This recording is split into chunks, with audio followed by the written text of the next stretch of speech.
So you're thinking of moving to Salida, Colorado? Well, in this video, I'm going to be speaking with my preferred lender, Jess Fisher, and we're going to share with you the 7 mortgage mistakes that will cost you big. And you're definitely going to want to stick around to the end because the last mistake is a pretty big one. If this is your first time to the channel, welcome. Please be sure and hit the bell for notifications and subscribe so you're the first to know when new informative videos become available. My name is McCarthy, a realtor that specializes in Salida and surrounding areas, and I get calls all the time from people just like you looking to move here. So whether you're thinking of moving here in a few weeks or a few months, please reach out to me. All my contact information is in the space below, and let's schedule a time to chat, and I'd be happy to help you make a smooth transition to the Salida, Colorado area. Okay, let's talk about the 7 mortgage mistakes that you'll want to avoid in your next home purchase. Let me introduce you to Jess Fisher.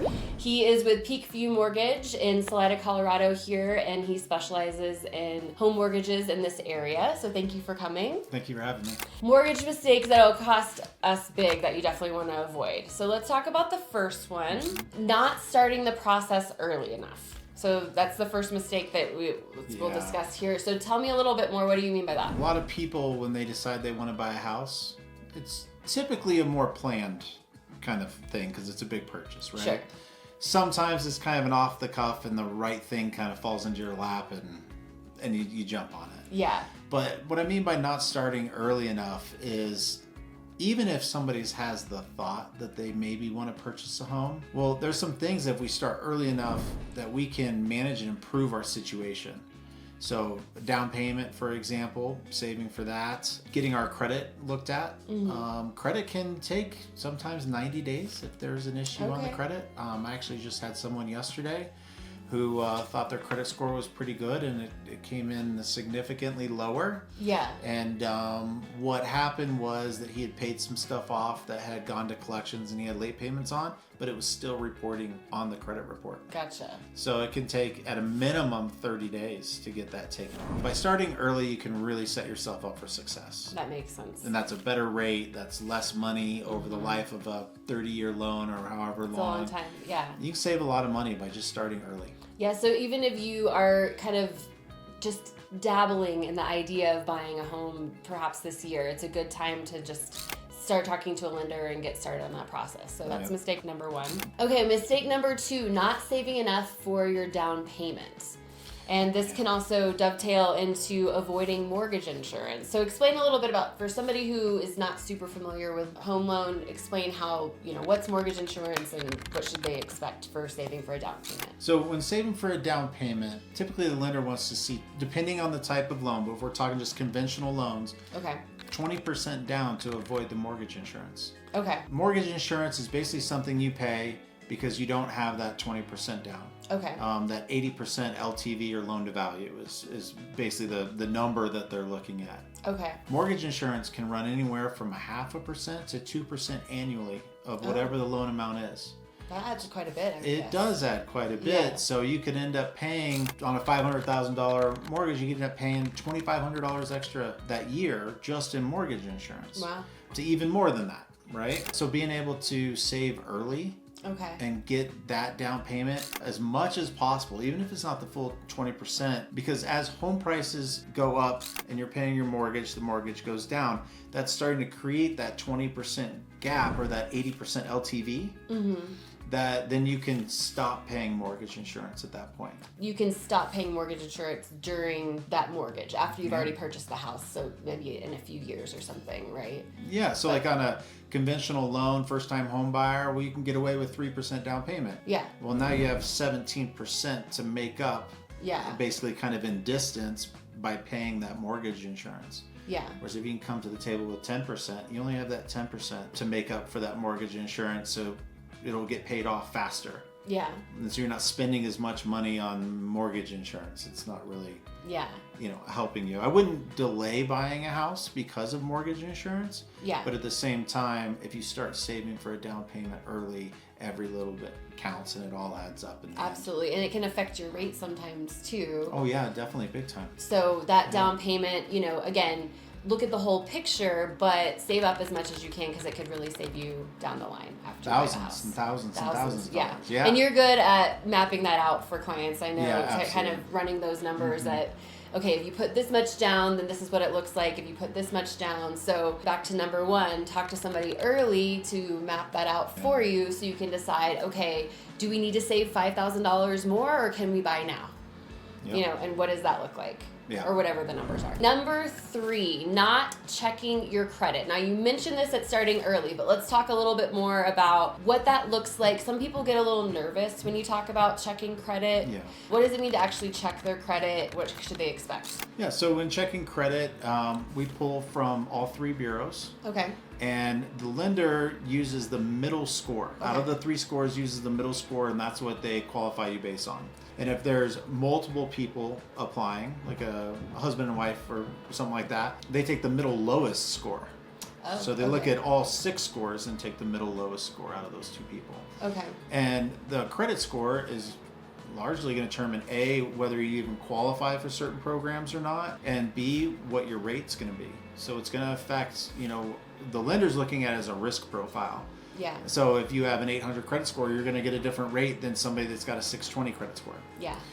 In addition to that, with the credit scores, different programs are available. Like a conventional loan, if you're not bringing 20% to the table for a down payment, when you start getting below 680, 660, the mortgage insurance goes really high. Oh, okay. So then knowing that you maybe should switch over to an FHA, Okay. even though instead of only bringing 3% like a conventional loan, FHA is going to have you bring 3.5%. Okay. But the mortgage insurance is going to be a lot less. Oh. So okay. over the life of the loan, you're actually going to save money.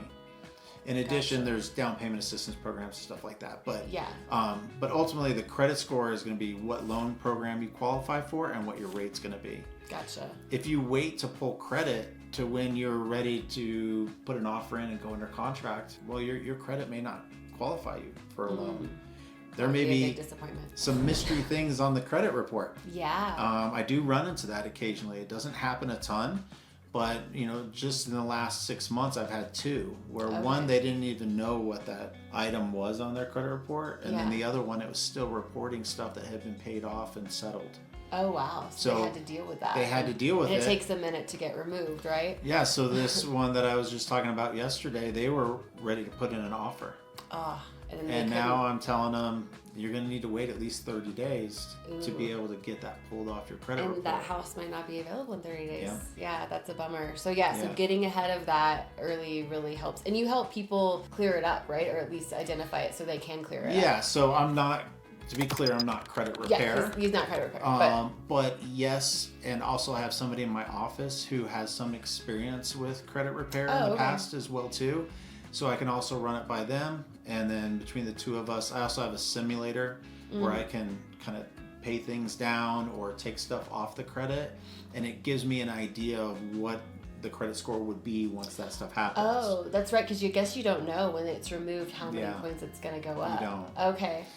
So it kind of gives you a good feeling about what the impact to the credit is going to be. Yeah. But like I said, 30, 60, 90 days, depending on what the issue is on the credit report. And sometimes if you're talking about a few points, it could make a huge difference in how much your rate's going to be and massive difference. The entire loan itself. So there's a difference between a 718 and a 721 credit score. I mean, that's wild. Yeah. So you don't want to be in the lower of those 2 if you can help it.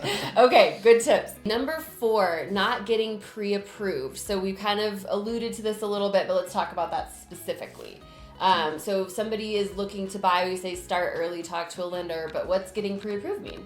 Getting pre-approved is filling out the 1003 application or the mortgage loan application, submitting documents, which typically kind of a general set of documents is driver's license, pay stubs, W-2s, bank statements, and tax returns. Okay. That's kind of the vanilla list. It depends on people's situations, sure. right? And whether if it's self-employed or self-employed changes it a little bit, to be general right now.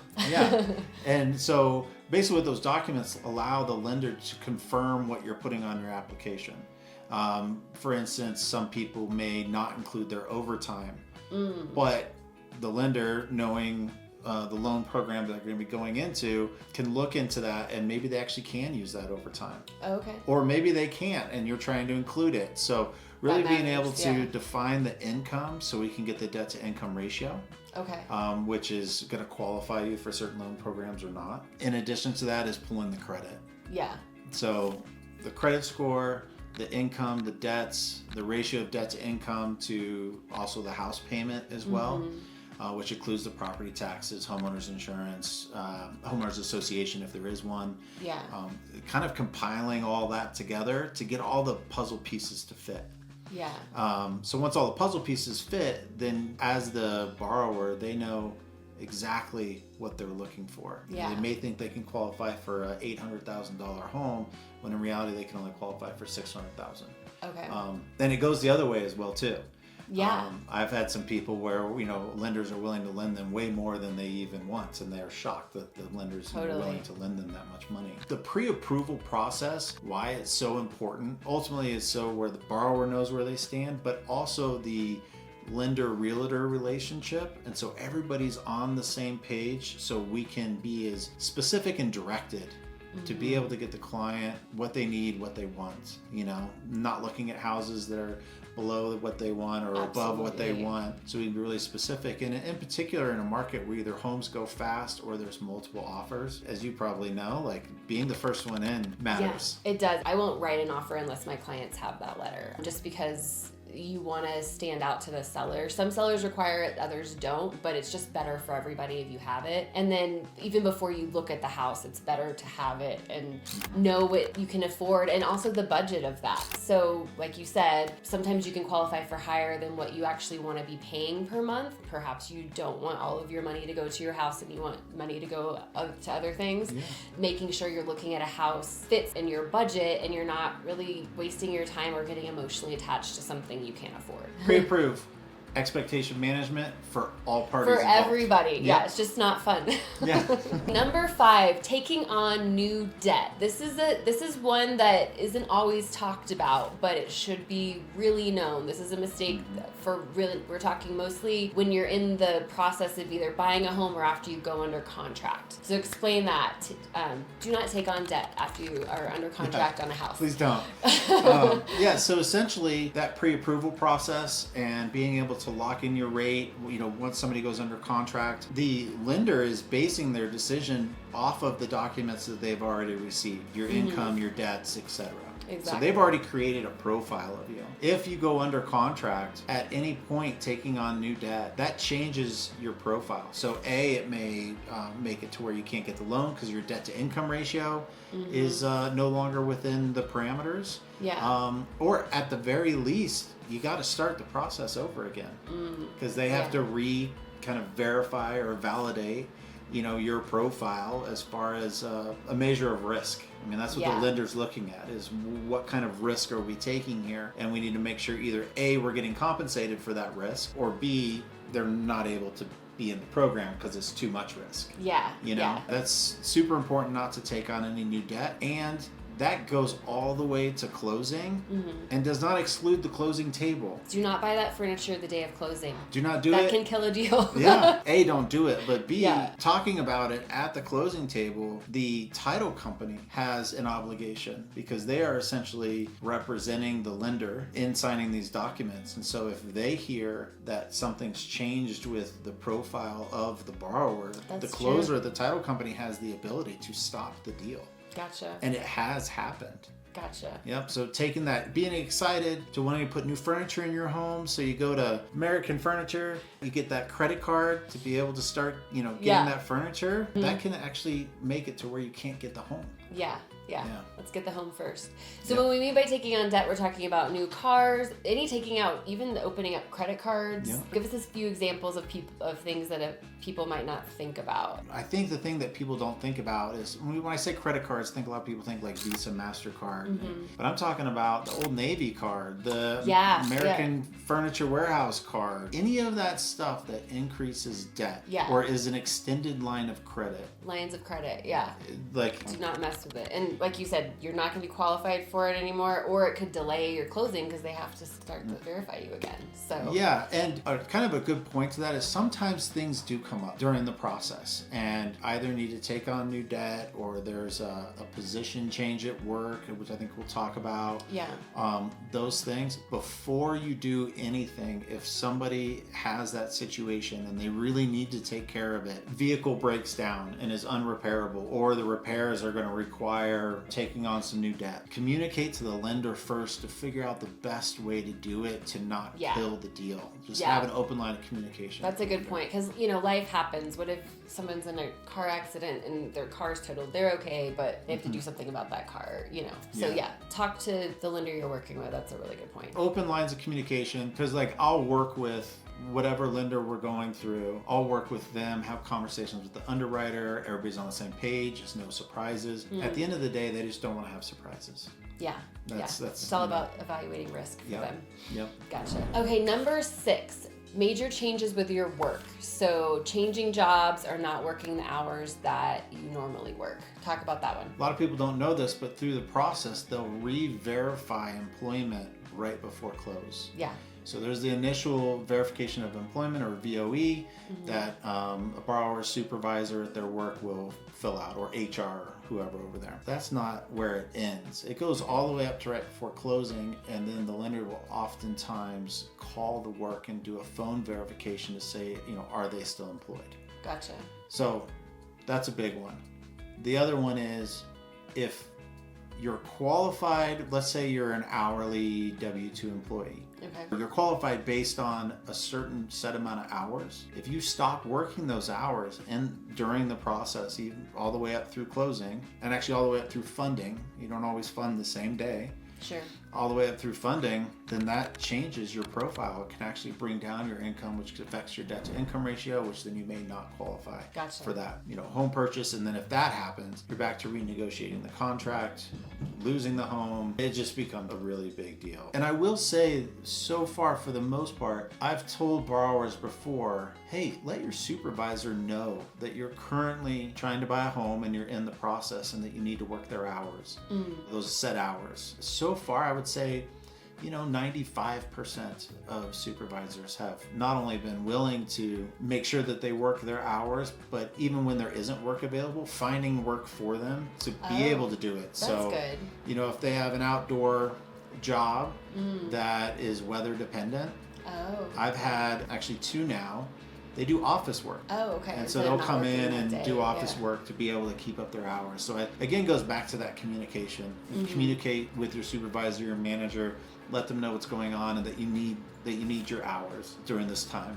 That makes sense. And they should be able to help, because losing income. Now, what happens if you lose your job? You gotta call you right away. You do, and obviously that changes things. I know of a story of where someone lost their job the day before closing, and so the deal didn't work out, and that's unfortunate. And I don't know if we're necessarily trying to buy a house at that point, right? Like if somebody loses their income. that changes a lot of things. I had a client that happened to. It was not the day before, but it was a few weeks before closing, and they just it was no longer on the table for them. But life happens. But communicate as soon as don't hold that in until the closing table, because your realtor and your lender will be able to help come up with a good solution for you and protect you as much as possible in the process. Yeah, and the underwriters will ask for pay stubs, not just the 30 days prior from when we lock the rate or whatever, but prior to funding, they can ask for pay stubs all the way through.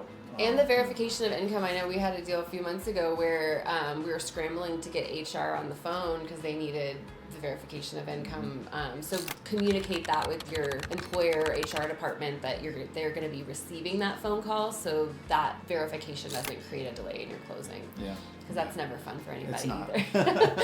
Okay, and number 7, foregoing the inspection. So the inspection is something that you do after you are under contract on the house. You have an ability, the due diligence period, that the realtor, myself or somebody else, would be able to negotiate a set length of time for you. I usually like to do about 14 days or so, depending on the house, to do those inspections, verify that everything's good. If you didn't do that, not a good idea. Let's talk about that. Yeah. On inspections, there's so many things that can go wrong with the house. And I don't mean that as a fear tactic, but we're not always looking inside the walls or in the crawl spaces or, making sure that everything comes on as it should, starts as it should. Totally. All that kind of stuff, taking the, faceplate off of a boiler or looking underneath a hot water heater. We don't normally do that when we go look at a house that we're interested in buying. Yeah. And so having somebody that's a professional to come in and look at that can really save thousands and thousands of dollars. Can ultimately make it a positive home buying experience or a really negative home buying experience or living in a home experience, right? We don't want termites, water leaks, mold, like all that kind of stuff. Like just take the time and spend the money to get an inspection. Even if you feel really confident with the house itself, I still highly recommend it. Absolutely. And so with this, this is why it makes sense to work with a realtor that understands the market that you're in. In our area, we have septic tanks, we have wells, there's many homes that you want to do a radon test in, sometimes there's water tests, there's additional inspection items in addition to the general home inspection. And right now we're not in a market where there's a ton of bidding wars, but that could shift. That was popular a few years ago when things were really competitive for buyers to forego that inspection because it made their offer look more attractive. It's actually not attractive. It's actually a greater risk for the seller as well. This is something that's come out since that was a thing a few years ago, that it actually increased the liability for the seller to accept offers where the buyer forgoed their inspection because they move into the house, uncover all of these issues, and the seller was liable for not disclosing them. So it's actually not attractive from the seller's perspective. It doesn't make their offer better. And then from the buyer, this is likely the largest purchase of your life. so make sure budget at least $1,000 or more depending on the house to do whatever inspections are needed. I already mentioned those, and you might have to walk away from that house and you don't get that money back, but it's money well spent. Yeah, I agree. There was a house that I purchased that in a good area, long-standing area. In talking with the inspector during the inspection process, it was actually an area that was right on the edge of where foundations were settling. Ooh. So the type of dirt and just everything underneath there, and so he was able to tell me kind of what to watch out for, which was helpful. Yeah. And then also I just appreciated the walking through with him of how things work, because you don't always get that from the sellers. No, like how do the sellers don't even know. Yeah, they don't even know. And so I don't know, here's the timer on a recirc pump for your hot water. You can set, this is how you set it, this is how it works. There's just a lot of beneficial knowledge that makes moving into the home easier as well too. Absolutely. If you have a knowledgeable inspector that goes through and is willing to show you that stuff. Totally. So, and the last, it's worth it. Absolutely. The last thought I have on that is, even for new homes, even though it's brand new, it might seem good, but it's built by humans. We make mistakes. I've got stories. Yes. So do I. So definitely work with a realtor if you're buying a new house that can protect you, and get that inspection, because just because it's brand new doesn't mean it's perfect. So that was my final thought on that. But thank you for sharing those tips. Again, this is my preferred lender, Jess Fisher with Peakview Mortgage. His information is going to be in the description below as well. You want to reach out to him directly to not make any of these mistakes and start the process early and get pre-approved. You can do that directly. But if you have questions for either one of us, please reach out. Our information is below, and we appreciate your time. Thanks for watching.